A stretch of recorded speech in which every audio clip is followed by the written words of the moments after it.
अगर आप नई यामाहा MT-15 वर्जन 2 को 2025 में खरीदने का प्लान बना रहे हो और आपके दोस्त कहते हैं खरीद लो, बहुत गजब की बाइक है, लेकिन कुछ लोग कहते हैं कि मत खरीदो, तो आप किसी के भी चक्कर में मत पड़ो। मैं आपको इस वीडियो में पूरा डिटेल से बताऊंगा कि इस नई यामाहा MT-15 को अगर आप खरीदें तो क्यों खरीदें, और अगर ना खरीदें तो क्यों ना खरीदें। ये यूट्यूब की सबसे ज़्यादा डिटेल्ड वीडियो है, इसलिए वीडियो के साथ आप बने रहो। वीडियो अगर आपको पसंद आती है तो प्लीज़ चाहे आप अभी लाइक कर दें या फिर पूरी वीडियो देखने के बाद आप लाइक करें, चाहे आप अभी सब्सक्राइब कर लें या फिर पूरी वीडियो देखने के बाद सब्सक्राइब कर लें, क्योंकि आपको ये वीडियो सबसे ज़्यादा पसंद आने वाली है। अब देखो, वीडियो की शुरुआत करते हैं, लेकिन सबसे पहले कुछ सावधानियां मैं आपको बता दूं। वीडियो देखते समय आप बहुत ज़्यादा दिल से देखेंगे तो हो सकता है कि आप इस बाइक को खरीद लें। इसलिए मैं पहले ही बता दूं कि मैं बाइक को बेच नहीं रहा हूं, मैं आपको सिर्फ बाइक के बारे में बता रहा हूं। खरीदना ना खरीदना ये आपकी जिम्मेदारी है, ठीक है भाई। मैं आपको सिर्फ क्या बेचता हूं, मैं अपना सिर्फ M2R प्लस प्रीमियम पॉलिश बेचता हूं, जिसकी फ़ोटो आ रही है। उसकी अगर आपको ज़रूरत होगी तो आप ज़रूर खरीदेंगे, डिस्क्रिप्शन में लिंक है, ठीक है। तो आप जब भी खरीदें तो अपने दिल और दिमाग दोनों का उपयोग करके खरीदें। अब सीधा मुद्दे पे आ जाते हैं, ठीक है भाई। अब मैं आपको बता दूं कि ये कोई नॉर्मल बाइक नहीं है। अगर आप जैसे 100 सीसी से अपग्रेड कर रहे हैं या फिर 150 से अपग्रेड कर रहे हैं तो ये कोई नॉर्मल बाइक नहीं है। ये लिक्विड कूल्ड इंजन के साथ आने वाली बाइक है। अपसाइड डाउन फॉर्क हैं, ड्यूल चैनल ABS हैं, 140 mm का वाइड टायर है। तो इसके आगे जब आप वीडियो में सुनेंगे तो मतलब खर्चा भी वैसा ही आता है, क्योंकि ये कोई नॉर्मल बाइक नहीं। अगर आपको नॉर्मल बाइक पसंद है तो जैसे आप इनकी FZ को ले सकते हैं, वो सिर्फ एयर कूल्ड इंजन के साथ आती है। तो यहाँ पर इन चीज़ों का आपको विशेष ध्यान रखना है कि ये कोई नॉर्मल बाइक नहीं। अगर आप ऑलरेडी MT-15 के बारे में जानते होंगे तब तो कोई बात नहीं, बट जो लोग नहीं जानते हैं, अचानक पैसे लेकर आए और उन्होंने खरीद लिया, बाद में कहते हैं कि यार मुझे पता नहीं था, फिर वो बेचने लगते हैं, तो वो वाली नौबत भाई बिल्कुल भी नहीं आनी चाहिए। इसलिए आपको जानना चाहिए कि ये यामाहा की प्रीमियम बाइक है और यामाहा ने या फिर किसी ने भी ये नहीं कहा कि बहुत, जैसे यामाहा ने या किसी ने भी इसको चीपर नहीं प्रेजेंट किया कि जैसे बहुत सस्ती बाइक है इसको खरीद लो। तो प्लीज़ इस भ्रम में तो बिल्कुल भी ना रहें, ये प्रीमियम बाइक है। और जो लोग, यहाँ पर ध्यान से आपको सुनना है, जो लोग क्वांटिटी नहीं क्वालिटी को पसंद करते हैं उनको ध्यान में रखकर इसको बनाया गया है।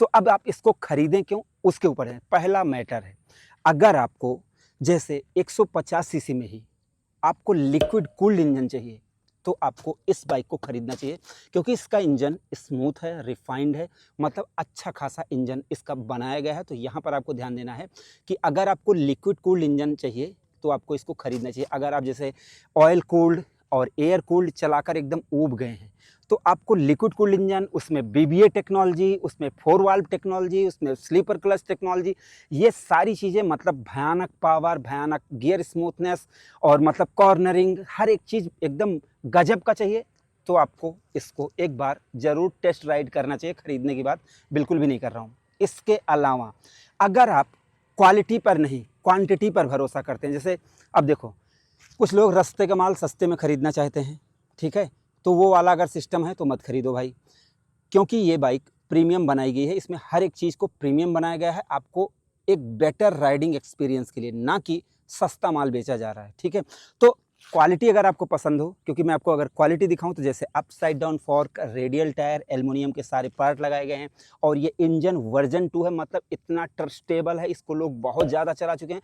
तो क्वालिटी अगर आप भरोसा करते हैं तो एक बार इसको ज़रूर देखना चाहिए। इसके अलावा देखो, ये बाइक, जैसे कुछ लोग आप नेकेड बाइक खरीदना चाहते हैं तो आपको नेकेड बाइकें बहुत सारी मिल जाएंगी। मैं यहाँ पर किसी और ब्रांड का नाम नहीं लेना चाहता हूँ, बहुत सारी नेकेड बाइक मिल जाएंगी। बट ये जो बाइक है, इसकी जो प्रेजेंटेशन है, जैसे डार्क साइड ऑफ जापान, आपने देखा होगा, इसकी जो थीम है, जैसे इसकी जो फ्रंट डिज़ाइन है, जैसे एक रोबोटिक कीड़ा होता है वैसे बनाया गया है कि जैसे, अब यूट्यूब पर जब कंटेंट नहीं होता है तो कुछ लोग बताने लगते हैं कि ये तो छपरी है, ये तो वो है। ऐसा कुछ नहीं, इसकी जो स्टैंडर्ड है, जो स्टेटस वैल्यू है, वो नेक्स्ट लेवल की अलग है। जो लोग जानने वाले हैं, जो जानकार हैं, उनके बीच में आप जाओगे तो फिर कुछ अलग ही पता रहेगा। बाकी कहाँ पर आप रहते हैं वो चीज़ें अलग हैं। तो इसका जो डिज़ाइन है भाई, वो आपको पहले कुछ कलरफुल आता था, बट अभी आप देखेंगे तो एकदम प्रोफेशनल, जैसे पर्पल कलर, वाइट कलर को मिक्स करके दिया गया है, तो आपके स्टैंडर्ड लेवल को बेहतर बनाती है बाइक। अगला जो महत्वपूर्ण कारण है, वही आपका डील ब्रेक भी हो सकता है, मतलब वो आपका माइंड मेकअप कर सकता है। और ये मैं आपको ज़्यादा बेहतर तरीके से बता सकता हूँ, क्योंकि मेरे पास R15 वर्जन 3 है। देखो, इस बाइक का सबसे बेस्ट पार्ट है, बेस्ट फीचर्स है इसकी माइलेज। 150 सीसी की बाइक, 18.4 पीएस की पावर मेरे भाई, लगभग 140 की टॉप स्पीड मिल जाती है, लेकिन माइलेज जो इसमें मिलती है वो 50 के आसपास मिलती है। कुछ लोगों को 30-35 बताते होंगे, आपको 40-45 बताते होंगे, लेकिन मेरा जो अनुभव है, अगर आप 80 तक चलाते हैं, 80 तक, 100 के अंदर चलाते हैं आप, तो आपको 45-50 बहुत आराम से बाइक देती है, क्योंकि इसमें जो बीबीए टेक्नोलॉजी है और इनका जो, क्योंकि मैं आपको बता दूं, ये कोई जुगाड़ू बाइक नहीं है। जैसे जुगाड़ू बाइक मतलब ये कंप्रेस्ड बाइक नहीं, ये प्रॉपर सोच समझ कर बनाया गया है। यामाहा का एक ऐसा प्रोडक्ट है जिसमें उन्होंने 150 सीसी का इंजन सोचकर बनाया। ऐसा नहीं कि 200 सीसी बनाया था उसको 150 सीसी, नहीं नहीं, 155 सीसी के हिसाब से ही इस इंजन को बनाया गया है। तो इसमें आपको बेटर से बेटर माइलेज मिलने वाली है, जो आपको नेक्स्ट लेवल की चीज़ें हैं, जो आपकी पॉकेट फ्रेंडली रहेगी भाई। ये चीज़ आपको सोचो, अगर आपको माइलेज चाहिए ऐसी पावरफुल बाइक में, ऐसी लुक वाली बाइक में, तो आपको इसको एक बार चलाकर देखना चाहिए। खरीदने की बात बिल्कुल भी नहीं कर रहा हूँ भाई, ठीक है। और इसके अलावा, अब इसके अलावा जैसे आपको टॉप स्पीड अगर आपको तगड़ी चाहिए, 150 सीसी की आप कोई बाइक चलाएंगे, 110, 115, 120 तक जाती हैं, उसके बाद वो संघर्ष करती हैं। बट ये बाइक, इसमें बीबीए टेक्नोलॉजी लगी है। जब आप 7000 आरपीएम के आसपास रहते हैं, उसके बाद जब बीबीए टेक्नोलॉजी एक्टिवेट होती है, तो उस समय जो हाई एंड इसकी पावर है वो एकदम चीर फाड़ देती है आपको। जैसे टॉप स्पीड 130 से 40 की जो भी मिल जाती है, वो चीज़ भाई इसमें आपको मिलती है। तो अगर आपको टॉप स्पीड चाहिए, आपको इसको एक बार देखना चाहिए। दूसरी चीज़, इसके अलावा जैसे इसमें एल्यूमिनियम स्विंग आर्म मिलता है, अपसाइड डाउन फोर्क मिलते हैं, अच्छी राइडिंग क्वालिटी मिलती है, और इसका जो फ्रेम है ना भाई, इसकी वजह से आपको जो है वो कॉर्नरिंग बेटर मिल जाती है। तो कॉर्नरिंग क्या है कि जैसे अगर आप सिटी राइड कर रहे हैं तो आपको कॉर्नरिंग मिल जाए, अगर आप थोड़ा सा जैसे घुमावदार सड़क है वहाँ पर मोड़ें तो आपको कोई दिक्कत ना आए, रेडियल टायर मिल रहे हैं, अपसाइड डाउन फोर्क मिल रहे हैं। तो अगर आपको राइडिंग क्वालिटी भी आपको बेटर चाहिए तो आपको खरीदना चाहिए। इसके अलावा जैसे ब्रेकिंग, 282 mm की डिस्क ब्रेक है, ड्यूल चैनल एबीएस दे रही है बाइक, और ट्रैक्शन कंट्रोल दे रही है इसी प्राइस रेंज में। तो आपको एक बार देखना चाहिए, क्योंकि आपकी सेफ्टी अगर देखा जाए तो सेफ्टी भी इसमें मस्ट है। इसके अलावा अगर आप हाईटेक बाइक की बात करते हैं तो देखो, इसके अलावा जो अगली फीचर्स की बात करें तो देखो, एलईडी डीआरएल आपको मिल जा रहे हैं, और साथ में आपको मिलते हैं प्रोजेक्टर हेडलैम्प। मैं इसको ऑन, और भाई अगर आप जैसे इसको नॉर्मल प्रोजेक्टर 100 रुपये 200 रुपये वाला समझ रहे होंगे तो गलत, 7-8 हज़ार रुपये का ही आता। कितने का बताया था? 6,000 रुपये का। ये इतना सा छोटा सा प्रोजेक्टर हेडलैम्प 6,000 रुपये का आता है। तो मतलब एक प्रीमियम प्रोजेक्टर हेडलैम्प है। जब आप चलाकर देखेंगे तो आपको इसकी लाइट की विजिबिलिटी जो है वो आपको बेहतरीन मिलने वाली है। तो अगर आपको ऐसी कुछ चीज़ें चाहिए तो आपको इसको एक बार ज़रूर ट्राई करना चाहिए, ठीक है भाई। इसके अलावा अगर आप मीटर की बात करेंगे, यहाँ पर दिखाओ भाई, देखो इसमें ऐसा नहीं है कि सिर्फ अभी तक मैं आपको लुक दिखा रहा था। यहाँ पर देखो, अच्छी खासी इसमें फीचर्स मिल जा रहे हैं, जैसे कि ब्लूटूथ कनेक्टिविटी, और ये टीएफटी मीटर मिल रहा है, अच्छी खासी विजिबिलिटी, ट्रैक्शन कंट्रोल, और यहाँ पर ये बबल वाले हैं, आप मेरी वीडियो में देखना, मैं एक बार स्टार्ट करके दिखाई देता हूँ। यहाँ पर देखो ये और यहाँ पर देखना अभी बीबीए टेक्नोलॉजी आएगी, बीबीए, तो ये टेक्नोलॉजी आ रही है। और इसमें आपको जैसे ये यहाँ पर देखो नई स्विच दे दी गई है, हजार्ड लाइट दे दी गई है। तो ये भी चीज़ें चाहिए तो आपको एक बार कंसिडर करना चाहिए। और अगली चीज़ की बात करें तो देखो, ये नेकेड बाइक है। अगर आप R15 खरीदेंगे तो वहाँ पर आपको ऐसे झुक के चलाना पड़ेगा, तो फिर आपको प्रॉब्लम होगी। बट यहाँ पर जैसे सिटिंग पोजीशन आप देखोगे, 810 mm सीट हाइट है, मेरी हाइट के हिसाब से है। तो समझने वाली बात यह है कि 150 सीसी का पावरफुल इंजन, जिसमें पावर आपको तगड़ी मिल रही है, स्लीपर क्लच। इसके अलावा सिटिंग पोजीशन ऐसा मिल रहा है कि आप चाहें तो इसको प्राइमरी बाइक बना सकते हैं। जैसे अगर आपको बहुत सामान नहीं लाना है, बहुत ज़्यादा लोगों को नहीं बैठाना, तो वहाँ पर ये बाइक आपके लिए जैसे एक बेटर राइडिंग पोजीशन, जिससे आपको बैक पेन नहीं होगा, कोई दिक्कत नहीं होगी। और सीट ऐसी कंफर्ट है कि जैसे अगर आप चाहें तो अपने घर की महिलाओं को, लेडीज़ को इस पर बैठा सकते हैं, आपको प्रॉब्लम ही नहीं आएगी। तो मतलब आप चाहें तो घर का भी काम कर सकते हैं, क्योंकि जैसे R15 इतनी ज़्यादा ऊँची है कि आप उस पर बैठा नहीं सकते हैं। ये देखो आ गई हैं, अब थोड़ा पीछे कर लेते हैं। तो यहाँ पर राइडिंग पोजीशन अगर आपके लिए मैटर करता है तो आपको इसको ज़रूर खरीदना चाहिए। अब मैंने बहुत सारी खूबियाँ बताई, अब सीधा चलते हैं कमियों की तरफ। तो भाई देखो, पहली कमी की बात करते हैं।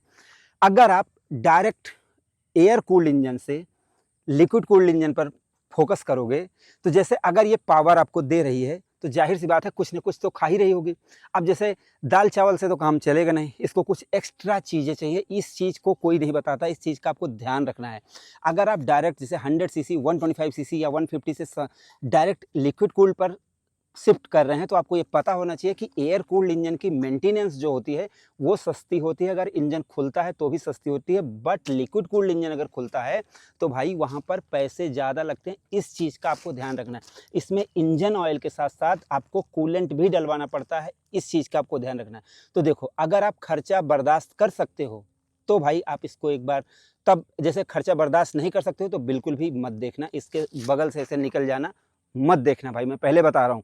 क्योंकि ये लिक्विड कूल्ड इंजन है, लिक्विड कूल्ड इंजन खुलता है, उसकी रिपेयरिंग, उसकी सर्विस कॉस्ट, हर एक चीज़ ज़्यादा लगती है। तो आपको ये ध्यान रखना है कि किसी के कहने में नहीं आना है। अगर आपका बजट है, साथ में आप जैसे चलाने के बाद आप इस बाइक को पाएंगे, खूब ऐंठ के चलाएंगे, फिर जब खराब होगी, जब ज़्यादा खर्चा लगेगा, तब आप ये कहेंगे कि यार अगर ये मुझे ये पता होता तो नहीं मैं खर्च करता। क्योंकि देखो, आपको पता होना चाहिए अप साइड डाउन फॉर्क है, देखने में अच्छा लग रहा है, चलने में बहुत अच्छा, बट जब रिपेयरिंग करवाएंगे तो थोड़ा सा इसकी कॉस्ट ज़्यादा लगती है, वहाँ पर आपको ध्यान रखना है। अगर आप 100 सीसी 125 सीसी से डायरेक्ट अपग्रेड कर रहे हैं, 140 mm का टायर है, अब अगर आप 100 सीसी बाइक का टायर आप देखोगे तो आपको 1000 1500 रुपये मिल जाएगा। यहाँ पर वैसा नहीं है, तो सस्ती चीज़ें नहीं है मेरे भाई। तो यहाँ पर आप ध्यान दे लो कि अगर आपका बजट है, साथ में आप कमा भी रहे हो, कि आप खर्चा बर्दाश्त कर सकते हो, तभी खरीदना, नहीं तो मत खरीदना। दूसरी चीज़, अगर आपको जैसे 18.4 PS की 130 140 की स्पीड, टॉप स्पीड आपको पसंद है, मतलब आपको चाहिए, तो खरीदना। अगर आपको 50-60 ही चलाना है, 6 गियर की ये बाइक है और आप 40-50 में चलाने वाले हो, प्लीज़ मत देखना इसकी तरफ, क्योंकि आपको फिर मज़ा नहीं। क्योंकि ये जो बाइक है, ये जब आप छठा गियर लगाओगे मेरे भाई, और जब खींचोगे ना, जब BBA टेक्नोलॉजी एक्टिवेट होगी, तभी तो आपको थ्रिल महसूस होगा, तभी तो आपको पावर महसूस होगी, और वो चीज़ आप 60-70 में चलाने के बाद महसूस नहीं। और दूसरी चीज़, अगर आप जैसे अनाड़ी हो, आप पहला दूसरा गियर लगाए, ये जैसे स्टार्ट किया, पहला दूसरा तीसरा चौथा पाँचवां छठवां सब ठोंक दिए, वो चीज़ नहीं है। ये राइडर, पहले इसको समझो, तब इसके बाद इसके नज़दीक आओ, नहीं तो फिर आप कहोगे कि मिंटू भाई आपने बताया नहीं और मैंने तो खरीद ली। ये चीज़ें आपको ध्यान देना, क्योंकि अगर आपको सस्ती चाहिए और उतनी हाईटेक नहीं चाहिए तो फिर आप दूसरी बाइक पे शिफ्ट कर सकते हो। मैं आपको फिर से एक बार बता दूं, मैं बाइक बेच नहीं रहा हूं, इसको बेचने में मेरा कोई फ़ायदा नहीं है, आपका फ़ायदा है, आप खरीदोगे, मज़ा आपको आएगा। ना तो आप लड्डू मुझे लाकर खिलाने वाले हो और ना तो आप मुझे मेल करके अपनी फ़ोटो भेजने वाले हो, ठीक है? मज़ा आप पूरा लोगे, सिर्फ गालियाँ मुझे पड़ती हैं कि तुमने मुझे बताया नहीं। तो मैं सारी चीज़ें बता रहा हूँ, उन चीज़ों का आपको ध्यान रखना है। सर्विस कॉस्ट की बात करें, चेन स्पॉकेट की बात करें, तो जो बाइक है, जो प्रीमियम सामान है, देखो अभी मान लो 140 की स्पीड में बाइक चल रही है, तो उसमें उस हिसाब का पिस्टन, रिंग, वाल्व है और उसका सिलेंडर किट होनी चाहिए उसी क्वालिटी की। नहीं पता चला गल के, जैसे आपने रितेश देशमुख की मूवी देखी थी, उसने साबुन का पिस्तौल बनाई थी और वो बारिश पड़ने लगी, वो गल के गिर गई ना, आपने देखा था। तो अगर हल्की चीज़ें रहेंगी तो वो उतना झेल नहीं पाएगी। यहाँ पर इस बाइक क्या है, ये एकदम सब लोग इसके इंजन को जानते हैं, रफ एंड टफ यूज करो, एकदम मज़ा आ जाता है। तो भाई खर्चे का विशेष आपको ध्यान रखना, नहीं तो बाद में मत कहना कि भाई बताया होता तो मैं नहीं लेता। इसके अलावा एक चीज़ आपको ध्यान देना है, देखो अगर आप यंगस्टर्स होगे तभी आप लेना, लेकिन एक चीज़ आप ध्यान देना, मैं एक छोटा सा आपको डेमो दूंगा। देखो पहली बात तो, आप जब नेकेड बाइक देखते होंगे, ठीक है, मैं एक डेमो वहाँ चल के दिखा देता हूँ। राहुल आ जाओ, ऐसे ऐसे चलो, देखो यहाँ पर आप देख लेना मैं कैसे चल रहा हूँ। यहाँ पर मेरे पैर पैर आपको देखने हैं कि मेरे पैर कितना पीछे हैं, ठीक है, ये देखो मेरे पैर कितने पीछे हैं, ये आपने देख लिया। अभी आप नॉर्मली नेकेड बाइक यहाँ पर खड़ी है, ये देखो, अब इसको आप कंफर्ट बाइक बोलेंगे। यहाँ पर देखो, इसमें ये देखो, यहाँ पर मेरे पैर भी पहुँच रहे हैं। और दूसरी चीज़ ये देखो, ये मेरे पैर कहाँ पर है, तो भाई यहाँ पर पैर मेरे रिलैक्स पोजीशन में है, मतलब मैं कितना भी चलाऊंगा मुझे कोई प्रॉब्लम नहीं होगी। ये चीज़ आपको ध्यान देना, ये चीज़ आपको कोई नहीं बताता कि यहाँ पर देखो ये एकदम रिलैक्स राइडिंग पोजीशन है। और लेकिन यही चीज़ अगर आप एमटी में देखोगे, एमटी में, तो वो थोड़ा बैकवर्ड, जैसे कि थोड़ा सा पीछे को किया गया है। क्या है कि ये थोड़ा सा स्पोर्टी फील है, क्योंकि इसमें जो चेसिस है, जो सारी चीज़ें हैं, वो R15 की रेस इंस्पायर्ड है। तो ये चीज़ है, ये जब आप चलाकर देखोगे, तो जब आप ये ऊपर क्यों है, क्योंकि जब आप कॉर्नरिंग करोगे वहाँ पर लगा रहेगा तो वो टकरा जाएगा, बट कॉर्नरिंग करोगे तो वो चीज़ टकराएगा नहीं, तो मतलब आप इससे कॉर्नरिंग भी कर सकते हो, इसलिए इसको ऐसा बनाया गया। तो अगर आप ये चीज़ें झेल सकते हो तो करना, नहीं बाद में कहो कि यार पैरों में दर्द हो रहा है। आपके जैसे कोई ज़्यादा एज वाले लोग हैं वो चलाएं, फिर वो कहें ऐसा हो रहा है। ये चीज़ें आपको ध्यान देकर ही चलाना है, नहीं तो फिर बाद में कहना कि भाई बताया नहीं, ठीक। तो ये चीज़ें भैया अगर आप कंसिडर कर सकते हो, देखो मैंने आपको सारी चीज़ें बता दी हैं। अब अगर आपको समझ में आता है, अगर आपको कुछ और चीज़ें लगता है तो आप मुझे बताओ। देखो मैंने फीचर्स एक्सप्लेन नहीं किया है कि ये मिलता है वो मिलता है, जो मिलता है 2,17,000 रुपये इसकी ऑन रोड प्राइस है, लखनऊ सुल्तानपुर उत्तर प्रदेश में। और जैसे 1,000-2,000 आप एसेसरीज लगवाओगे तो हो जाएगा 220 मान लो। उसमें अगर जो समझते हैं बाइक को वो तो कहेंगे वैल्यू फॉर मनी है, बट जो नहीं समझते हैं, जैसे जो लोग जिनको नहीं चाहिए, जिनको सिर्फ मोटरसाइकिल हो, पेट्रोल टैंक हो, पेट्रोल डालो चलते रहो, उनके लिए तो कोई मतलब नहीं है। लेकिन जो समझते हैं कि अपसाइड डाउन फॉर क्या है, एल्युमिनियम स्विंग आर्म क्या है, रेडियल टायर क्या है, लिक्विड कूल्ड इंजन क्या है, उनके लिए तो वैल्यू फॉर मनी लग सकती है। अब कंपनी ने इसमें क्या किया कि इतने फीचर्स डाल दिए ना कि चलाने वाले का दिल खुश हो जाए, लेकिन ज़रूरत हो तभी मजा आएगा, नहीं तो नहीं आएगा। फिलहाल ये वीडियो आपको कैसी लगी, आप अपनी राय ज़रूर दो। वीडियो पसंद आई हो प्लीज़ लाइक से सब्सक्राइब फॉलो करना ना भूलें। अगर कुछ रह गया हो तो कमेंट में ज़रूर बताना। वीडियो देखने के लिए धन्यवाद।